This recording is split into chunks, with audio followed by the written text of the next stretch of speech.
Bonjour tout le monde, aujourd'hui on continue la série sur les logos de clubs. Donc aujourd'hui on s'attaque à l'AS Saint-Étienne, je pense que c'est un des clubs historiques de France et un des plus grands clubs de l'histoire du championnat de France.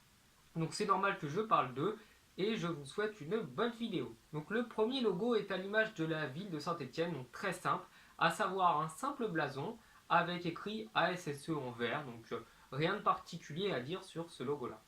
Ensuite, en 1940, le logo va changer, il va prendre une forme assez atypique. Peut-être qu'il se soit inspiré d'Audi, je ne sais pas, pour les 4 boucles. Mais le logo est assez bizarre, il y a toujours le signe ASSE. Et honnêtement, c'est pas du tout mon préféré. Ensuite, en 1960, on va repartir sur un logo qui ressemble un petit peu, pas énormément, au premier. Cette fois-ci, il sera un peu plus développé avec des bandes vertes et blanches de part en part, donc de gauche à droite. Et toujours, logique, le signe ASSE.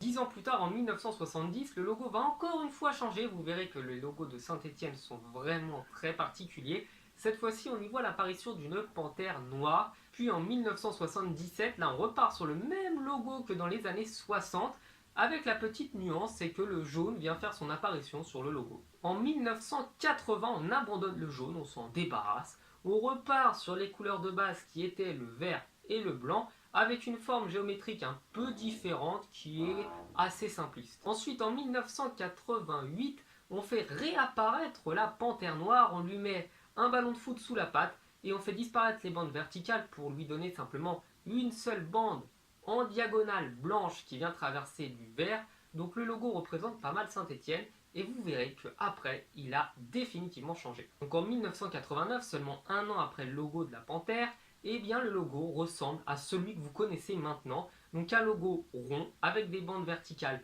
vertes et blanches. Et en 1994, après leur 10e championnat de France remporté, eh bien Saint-Étienne décide d'appliquer une règle qui est autorisée, à savoir de mettre une étoile qui représente 10 championnats. Et depuis 2000, eh bien, le logo est le même que celui de 1994, simplement le vert est devenu un petit peu plus foncé et le logo depuis n'a toujours pas changé. Voilà, fin de cette vidéo, j'espère qu'elle vous aura plu. Dites-moi aussi en commentaire quel logo vous avez préféré, lequel était le meilleur. Moi j'ai beaucoup aimé celui avec la panthère, je trouve ça dommage qu'il ne soit pas resté assez longtemps à mon goût. Donc dites-moi vraiment dans les commentaires ce que vous en pensez et vous pouvez venir me parler comme d'habitude sur les réseaux sociaux, donc que je vous mettrai en fin de vidéo. Ciao!